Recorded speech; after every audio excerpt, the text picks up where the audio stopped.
nabiyya ba'da. Allahumma sholli ala Muhammadin wa ala Muhammad amma ba'd.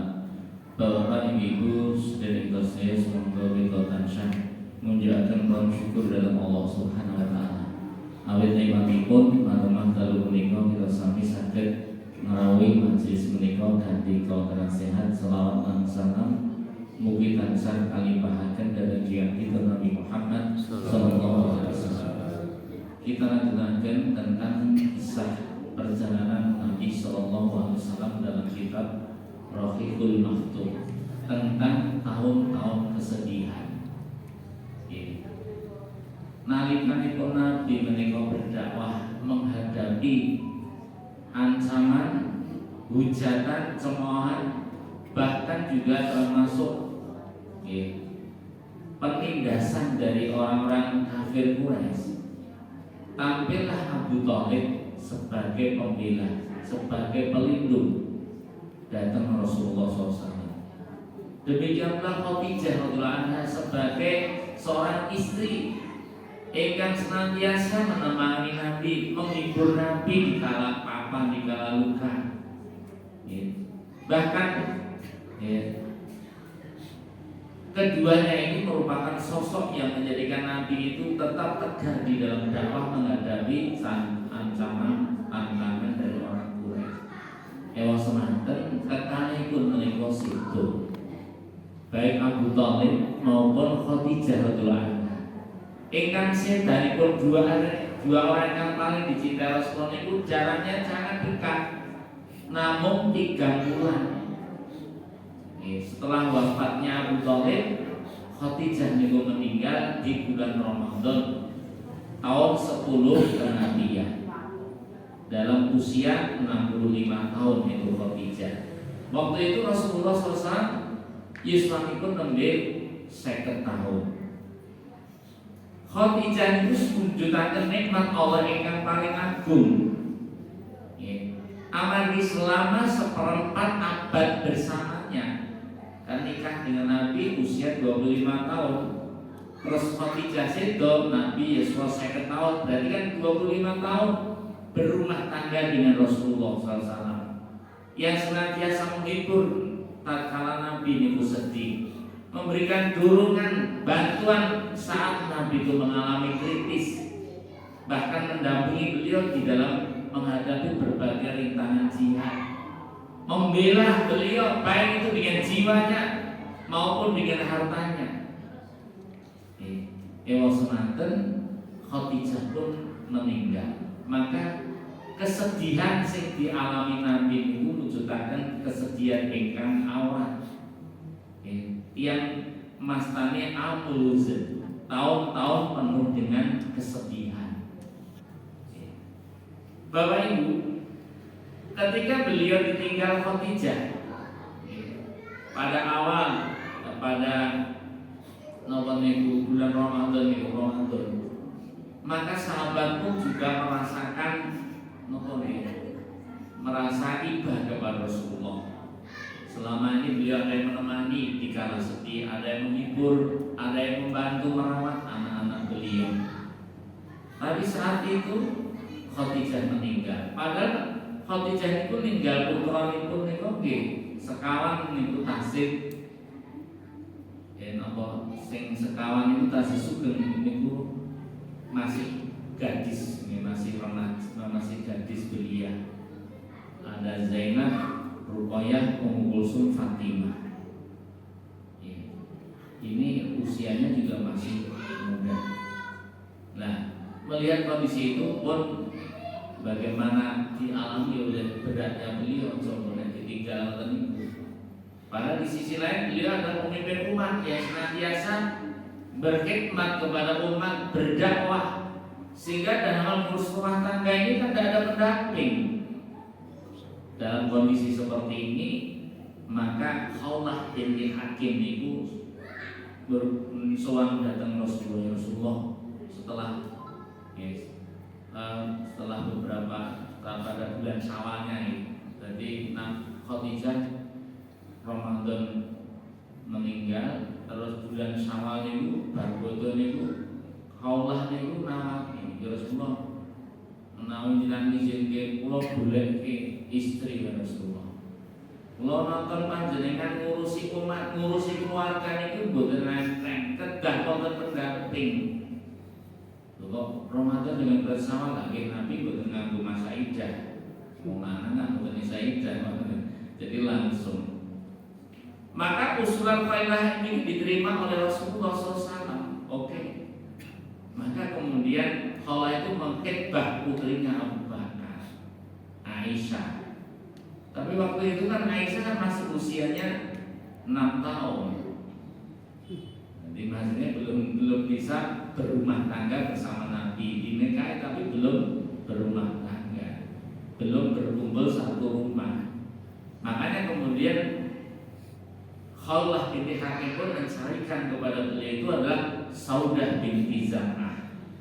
Saudah binti Zam'ah niki ditawaki Rasulullah, dilamar ke dening Khallah dan Saudah itu menerima. Pinangan Rasulullah SAW melalui Khallah binti Hakim. Maka kemudian menikahlah itu bulan Syawal itu antara Rasulullah dengan Saudah binti Zam'ah. Dan waktu itu apa ya, usia Saudah ini juga Saudah ini usianya juga udah 30-an tahun lebih, karena beliau itu sudah menikah dengan Safar bin Amr yang waktu itu suaminya, dan Saudah ini pernah berhijrah ke Habasah dan suaminya meninggal. Ini perjuangan beratnya Saudah ini, maka Saudah kemudian kembali ke Makkah. Nah, setelah selesai masa iddah maka dilamar oleh itu tadi Khallah tadi. Danilah beliau menikahi Saudah. Dan Saudah ini wanita yang benar-benar mampu mengimbangi Rasulullah SAW, mengimbangi Khadijah. Dialah wanita pertama yang dinikahi Rasulullah setelah meninggalnya Khadijah. Yang dinikahi adalah Saudah binti Zam'ah. Dan akhirnya ini setelah usia lanjutnya nanti dia sangat memberikan jatah gilirannya itu kepada Aisyah radhiyallahu anha. Bapak Ibu, cerdik, di tengah beratnya tantangan dakwah, caci maki, hujatan, lan juga penindasan orang-orang Quraisy. Di samping itu disambut dengan apa? Dengan banyaknya berbagai penderitaan, termasuk ujian kesedihan yang dialami meninggalnya paman tercinta dan juga istri tercintanya.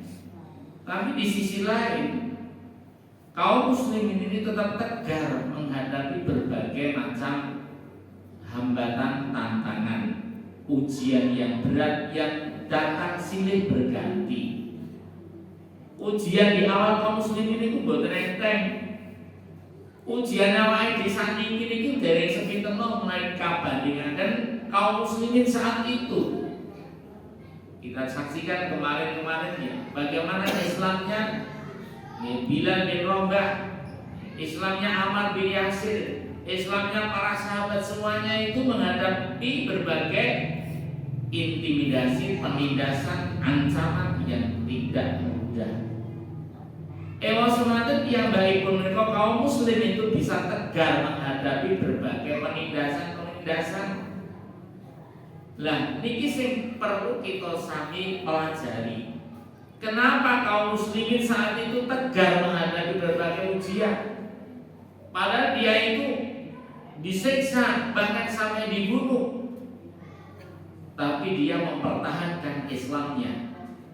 Bahkan sebelumnya terjadi pemboikotan itu, pemboikotan yang namanya sampai makanan juga cuma dedaunan. Tapi dia tegar menghadapi itu semua, mempertahankan Islam. Nopo sing dadi penyebabipun.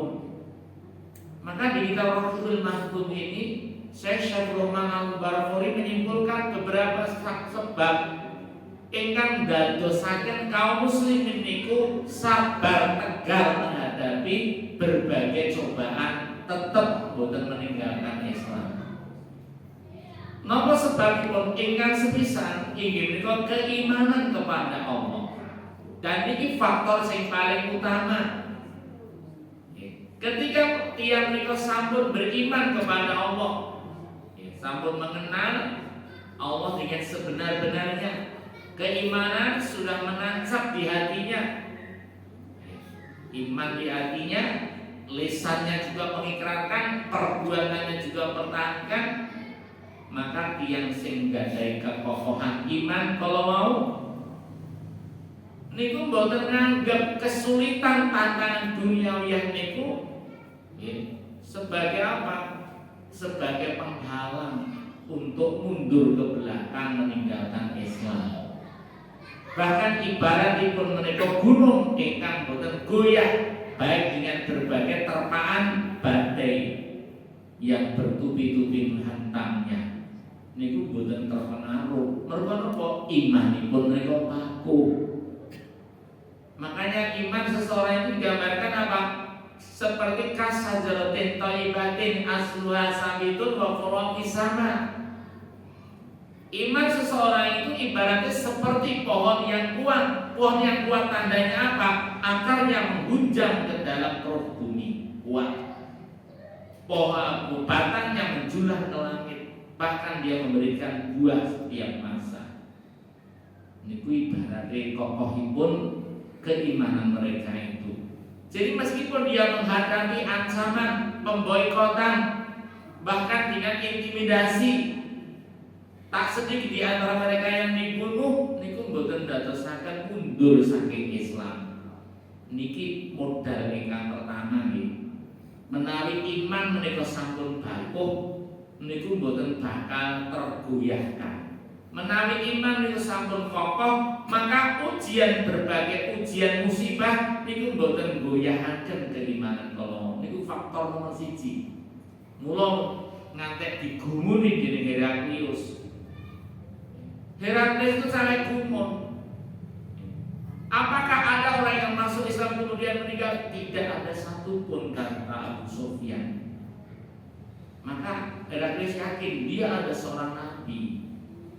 Yang kedua, anane tiang-tiang Islam niku zaman semanten teguh pendirianipun boten miyur, boten nilaraken Islam, boten murtad meskipun menghadapi tantangan, ancaman penindasan.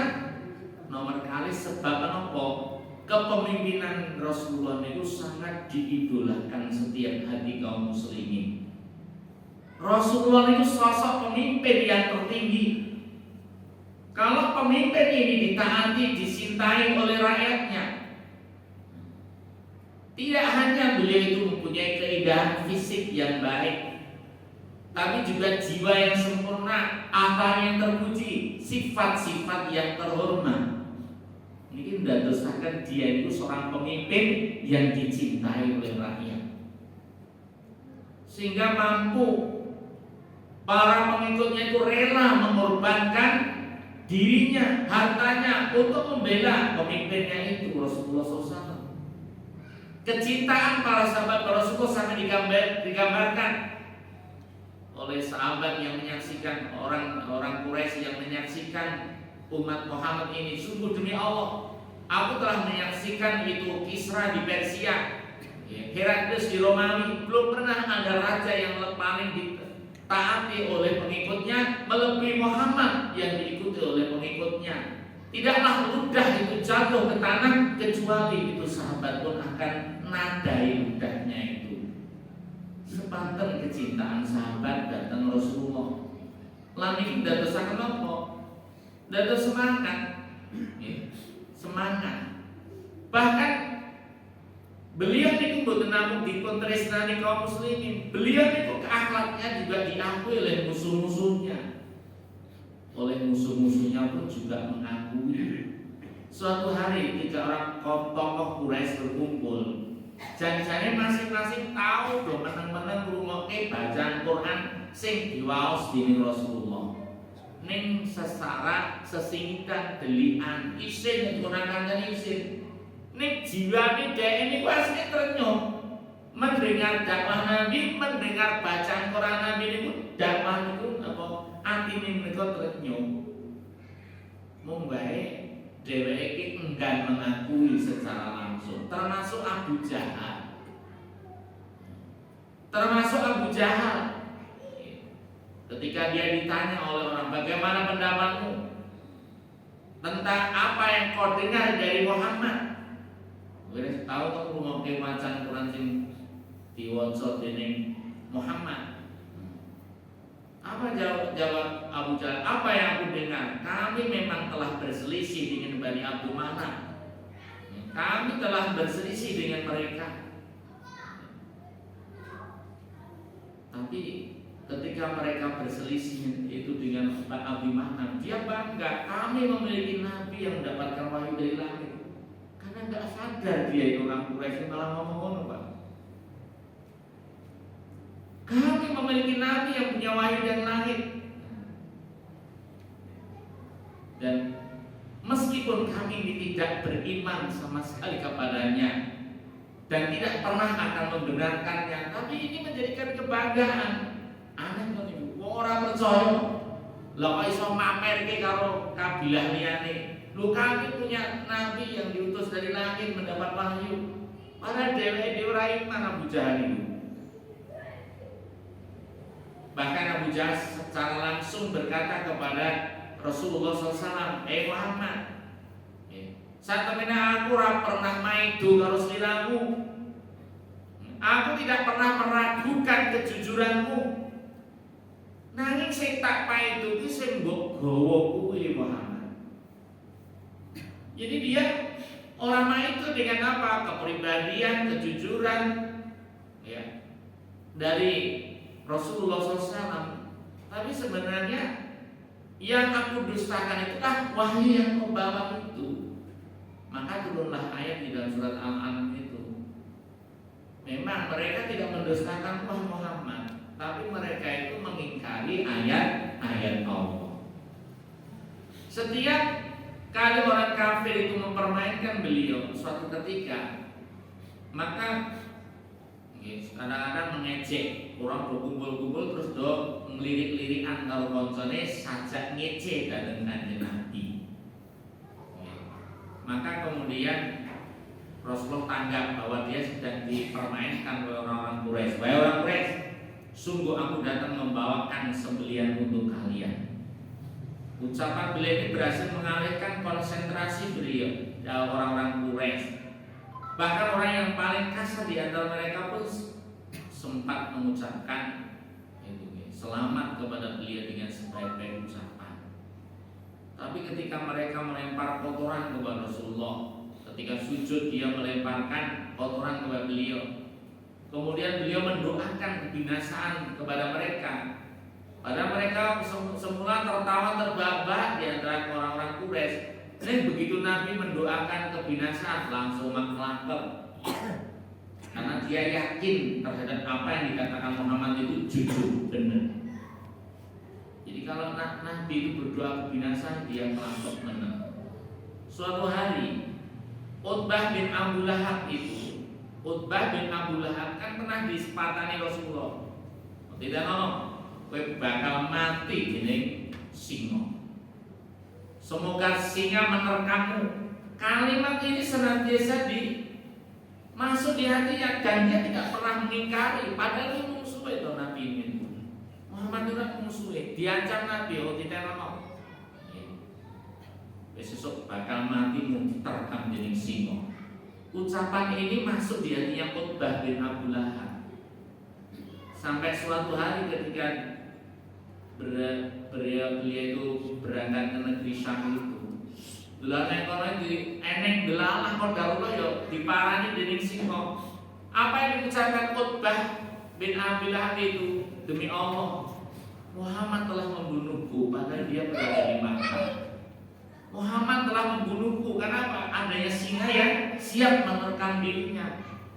Padahal Muhammad sedang ada di Mekah, dia teringat dengan sabda Nabi ketika sebelumnya. Jadi setiap doa laknat, ucapan Nabi itu diundel-undel sahabat. Padahal gedenya setengah mati, ini diundel-undel. Karena dia yakin kebenaran yang dikatakan oleh Rasulullah. Ubay bin Khalaf juga pernah mengancam membunuh beliau.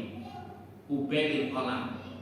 Tapi malah Nabi kita Muhammad SAW menjawab, loh, justru saya bakal mati kowe iki aku. Insya Allah. Justru saya bakal mati kowe iki aku, kata Rasulullah kepada Ubay bin Khalaf. Ternyata apa? Ketika perang Uhud,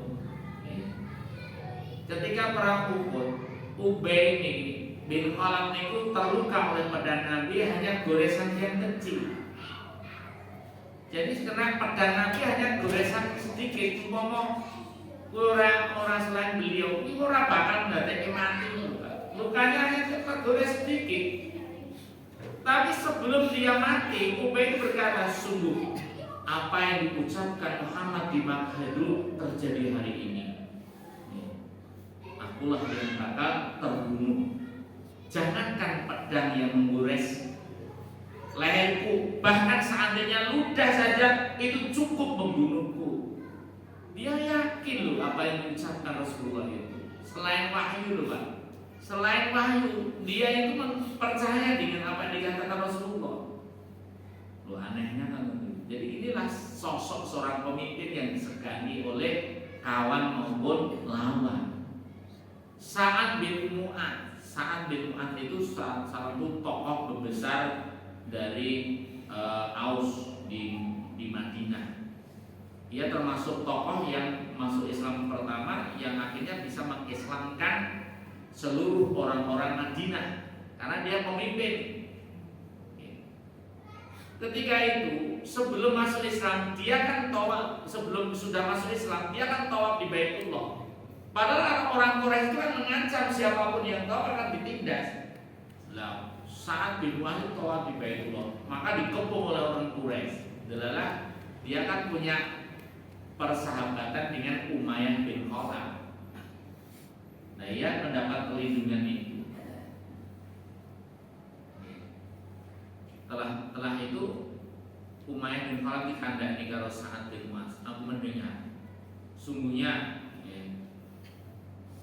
Rasulullah pun yang akan membunuhmu, membunuh dirimu itu. Nih Umayyah bin Khalaf itu krungu saka sahabat kentanya orang Muslim itu saat itu. Saat bin Mu'adz wong Muslim, Umayyah bin Khalaf itu wong kafir Quraisy. Tapi itu dia bersekutu dalam perdagangan. Maka saat bin Mu'adz ngabari datang Umayyah, hati-hati loh. Hati-hati loh, wis esuk dipateni karo Muhammad. Wis bakal dipateni oleh Rasulullah sing bakal membunuh. Ucapan ini menjadikan dia takut. Ia tidak pernah keluar dari Mekah. Orang wani betul Mekah berdagang itu enggak berani.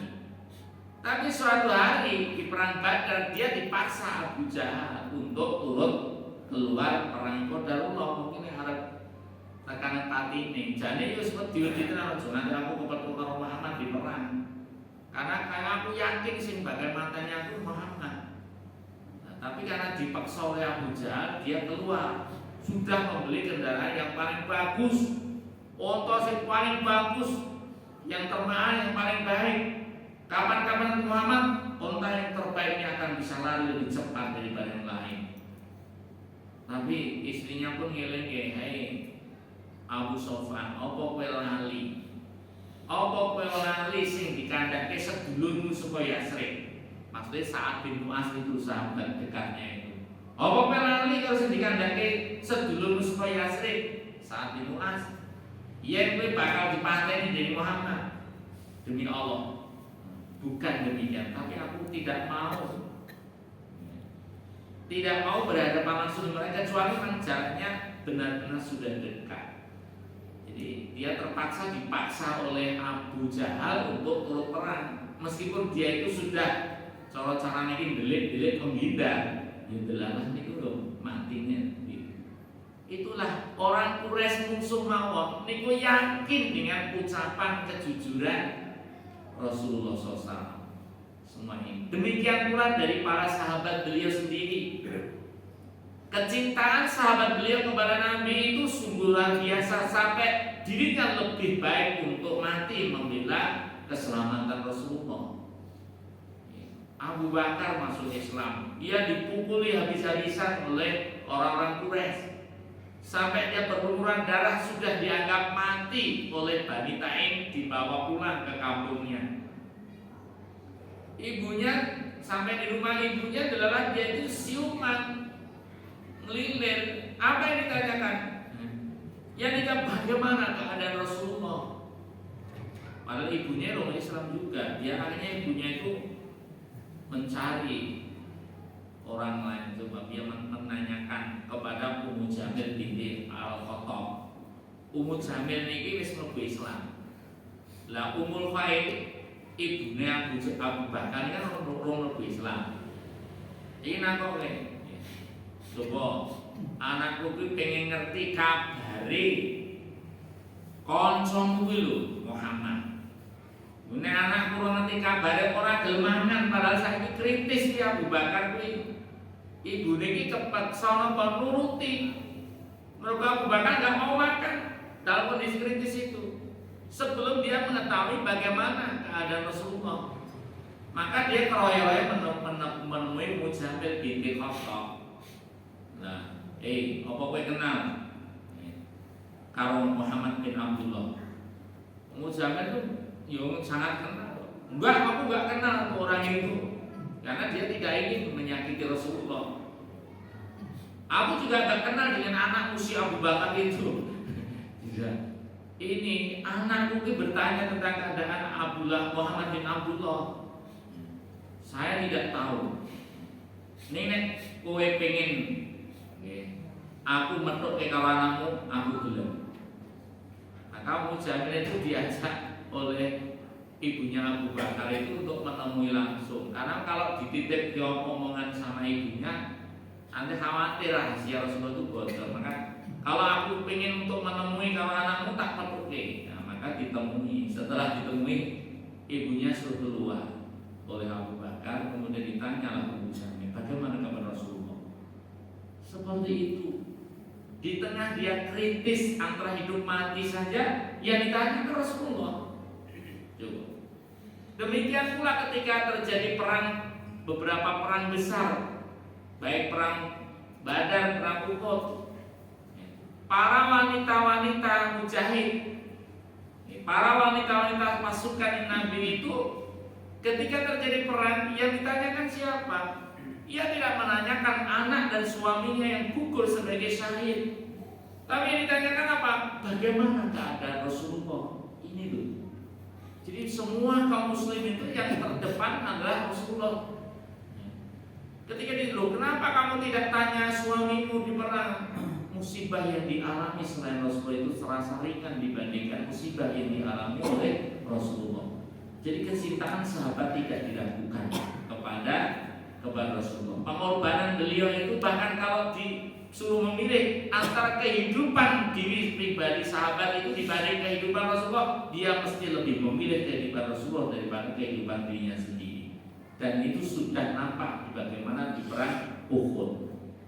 Ya, orang lebih siap untuk menerima datangnya panah dan tombak dengan dada dan punggungnya demi melindungi Rasulullah SAW. Itu faktor yang menyebabkan tegarnya kaum muslimin menghadapi berbagai cobaan. Kenapa?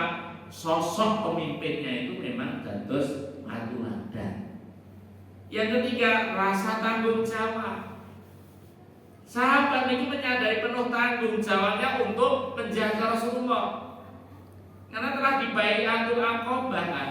Bai'atul Aqabah kan bersedia, berjanji untuk apa? Siap untuk melindungi Rasulullah. Siap untuk melindungi Rasulullah baik dalam keadaan senang maupun tidak senang. Tanggung jawab untuk memenuhi Bai'atul Aqabah ini juga menjadi sebab tegarnya sahabat itu menghadapi ancaman penindasan maupun serangan dari orang-orang Quraisy. Termasuk yang keempat, faktor sing ndadosaken tiang-tiang muslim niku tegar menghadapi cobaan dari orang-orang Quraisy niku napa? Karena iman kepada akhirat. Ia lebih beriman kepada akhirat. Ia yakin akan adanya hari kiamat. Yakin adanya amal itu akan dihisab, akan ditimbang sekecil apapun, dan yakin akan kenikmatan surga, yakin akan siksa neraka yang penuh dengan kekekalan tersebut. Nah, dengan adanya iman hari akhir itu, kondisi yang dihadapi siksaan di dunia itu tidaklah terasa berat bagi dirinya. Orang dadekke nopo ajrih rekasane dunya, ujian yang dunia itu urung sepiro dibandingke dengan siksaan akhirat, maka dia lebih bisa bertahan. Makanya dalam ketika penduduk surga itu dimasukkan ke surga, dicelupi ning swarga, terus ditakoni, "Apa kowe wis tau ngalami urip rekoso ning dunya?" Blas, dereng nate ngalami urip rekoso. Padahal di dunia itu penuh dengan ujian cobaan. Tapi karena dia beriman kepada Allah, setone masuk surga. Begitu masuk surga, ditangguh dening Allah. Apa kowe kawulaku? Apa kowe ning donya nanti ngalami urip rekoso? Blas dereng nate ngaosaken. Artinya ketika orang masuk surga itu, penderitaan apapun itu tidak terasa sama sekali dibandingkan dengan nikmatnya surga. Sebaliknya penghuni neraka itu ketika masuk neraka, maka ditanya, hai hambaku, apakah kamu pernah mengalami kenikmatan di dunia? Blas dari nanti. Padahal di dunia dia penuh dengan kenikmatan, berkeliman dengan harta, foya-foya, hidupnya itu serba menyenangkan, bebas. Seakan-akan dunia niku wewe dhewe. Apa wis tau ngalami urip kepenak? Blas dereng nate. Begitu masuk ke neraka niku lali Pak, kenikmatan sing wis dialami ning dunya niku ilang kabeh. Nggih mboten aneh wong ning dunya niku paribasane sepinten dibandingkan akhirat. Jadi kenapa kita ini bersikap sabar ibadah, sabar menghadapi berbagai ujian cobaan untuk tetap bertahan dalam Islam ini? Karena dibandingkan dengan akhirat orang yang apa-apa nih. Mula sahabat niku dia tetap tegar untuk menghadapi berbagai niku. Yang kelima, anane para sahabat niku tegar di dalam menghadapi cobaan itu karena apa? Karena Allah menurunkan Al-Quran yang berisi surat dan ayat yang telah memberikan argumen, hujah, dalil tentang kebenaran Islam itu sendiri. Bahkan banyak ayat-ayat niku nyariosaken tentang napa niku tentang kenikmatan akhirat surga. Bahkan juga surat dan ayat tersebut membangkitkan motivasi kaum muslimin untuk bersabar. Am hasibtum an tadkhulul jannata. Opo kowe do ngira bakal mlebu swarga? Wala ma'ilau ladina jahadu minkum wa ya'lamus sabirin. Lho apa kowe iki do ngira bakal mlebu swarga secara gratis, secara kepenak? Sadurunge Allah ki ngerti sepiro nggonmu jihad, teman-teman, sepiro nggonmu sabar. Ini ayat-ayat ini kan memotivasi agar seorang itu tabah menghadapi berbagai macam ujian, penderitaan itu. Bahkan ahasiban nasu ayyutraku ayyaqulu amanna wa hum la yuftan. Allah juga memberikan motivasi. Apa manungsa kuwi do ngira dhewe bakal ditokke ning ngucapke kami beriman. Apa kowe iki do ngira nek kowe ngucapke aku beriman terus dibiarkan tanpa ada bakal diuji dening Allah. Nah, niki ayat-ayat yang serupa ingkang dados alasan argumen kangge membantah tiang-tiang kafir, kangge memotivasi datang tiang-tiang muslim. Sehingga Al-Qur'an ini membimbing kaum muslimin, memperlihatkan bahwa mereka itu yang membuat hati mereka itu bergetar, pemandangan indah, bahkan kesempurnaan rahmat kasih sayang Allah niku diperlihatkan melalui Al-Qur'an itu. Jadi di sana banyak berita gembira yang disampaikan, baik itu rahmat, surga, dan kenikmatan-kenikmatan yang la ainun ra'at wala udhun sami'at wala qatra al qalbi basyar. Quran menceritakan apa? Kenikmatan-kenikmatan surga. Sing urung tahu ditonton dening panika, sing urung tahu kafir dening talingan, urung tahu kelintas sebete makna. Niki lho ana ning Al-Qur'an sing memberikan motivasi inilah sing ndadosaken sahabat niku tegar, tabah. Bahkan juga ayat-ayat itu juga memberikan gambaran tentang bagaimana kesudahan wong-wong sing durhaka marang Allah. Kadzdzaba Samud bin Nudzur. Wong-wong Samud wis mendustakan ayat Allah. Kaum A, kaumnya Nabi Lut. Diceritakan dari Al-Qur'an, mereka yang mendustakan itu akhirnya dia dibinasakan oleh Allah dengan berbagai musibah dan bencana. Niku pun menjadi penghibur di tengah itu kesulitan yang dihadapi kaum muslimin. Jadi mereka pun sabar menghadapi berbagai, karena apa? Al-Qur'an telah membimbing mereka. Bapak Ibu, awak dhewe iso tabah, sabar, istiqomah. Ini karena Al-Qur'an memberitahu kita, Pak. Saya udah nguduk mengopo, udah ngaji, udah infak, udah sholat, jadi manut sopo. Semua itu kan kita mengimani adanya Al-Qur'an yang memberitahu kita. Nabi wis ra ketemu to nggih. Awake dhewe ra ketemu Nabi. Orang ketemu sahabat, orang ketemu kerabatnya Nabi. Ketemune napa? Karek ketemu mushaf lembaran-lembaran. Jadi Quran yang berupa lembaran ini sing diwarisnya awake dhewe niku qadarullah, awake dhewe iso dadi iman. Padahal digagas awang dia zaman Nabi diadep Nabi, nek saiki wahyu turun, nek saiki mukjizat secara langsung. Kuwi Abu Jahal, Abu Lahab, kuwi mau do maido kabeh. Mongkon langsung nonton lho niku. Nonton mukjizat, nonton pasuryan Nabi, nonton kejujuran Nabi secara langsung. Ngono wae ra iman lho, Pak. Lah kok wong kene awake dhewe iki lho ketemu lembaran Quran diwaca kok bisa iman tuh. Berarti karena Al-Qur'an itulah sing dadekake awake dhewe niku tegar menghadapi berbagai godaan ancaman itu ya karena Quran itu. Yang keenam, Bapak Ibu, kenapa kaum muslimin itu tabah menghadapi berbagai ancaman tiang-tiang Quraisy niku mau? Karena Nabi itu senantiasa memberitahu tentang kabar-kabar kemenangan kaum muslimin. Meski saat ini dia mengalami penindasan, mengalami siksaan, bahkan tak sedikit dari mereka mati, tapi di sisi lain Rasulullah ini memberikan motivasi dorongan bahwasanya dia esok akan dinampakkan itu kemenangan-kemenangan. Idza jaa nasrullahi wal wa ra'aitan nasa yadkhuluna fi dinillahi afwaj.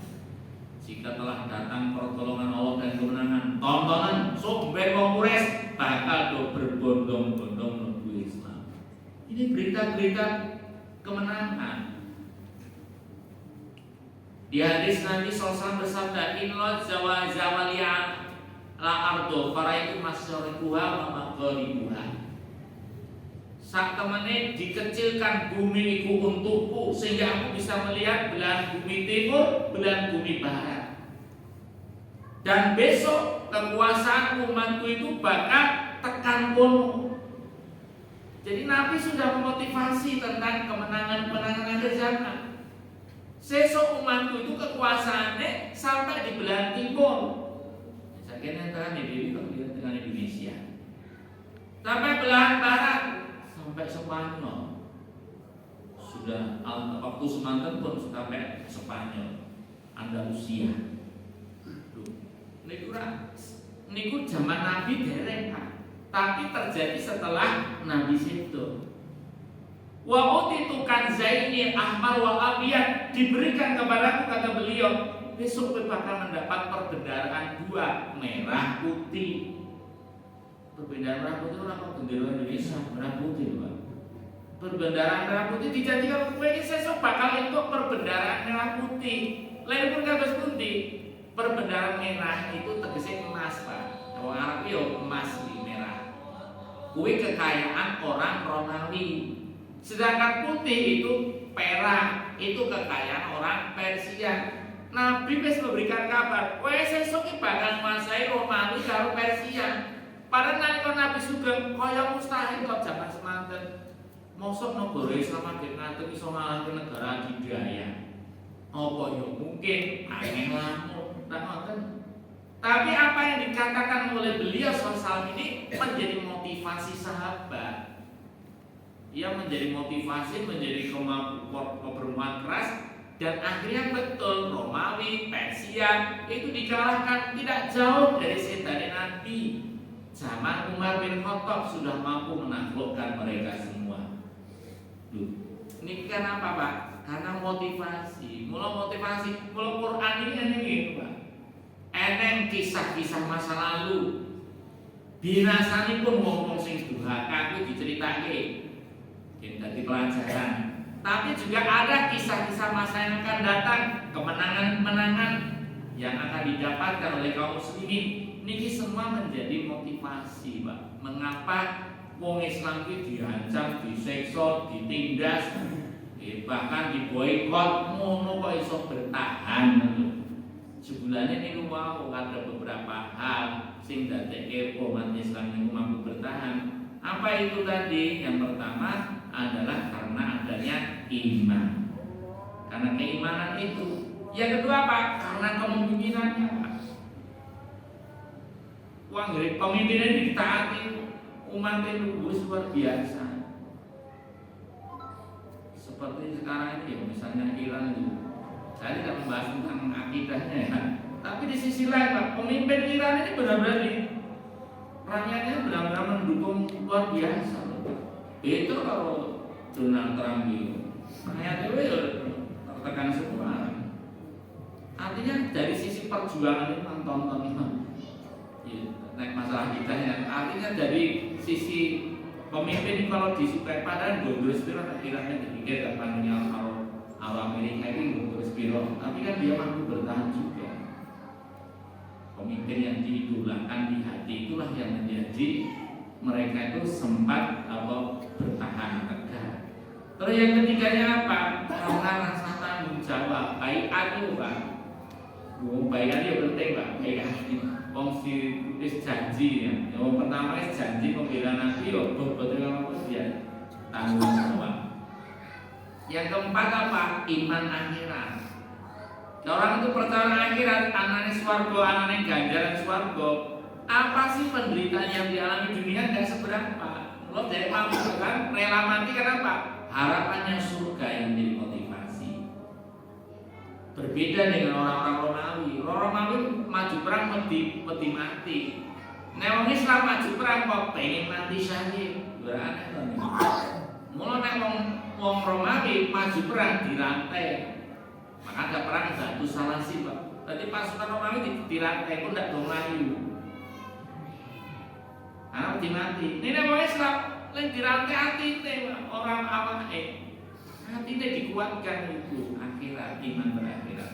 Kemudian 5 anaknya orang Islam kita tegar abah itu apa? Quran Pak. Sering kita membaca Al-Quran, di sana kita mempelajari tentang apa?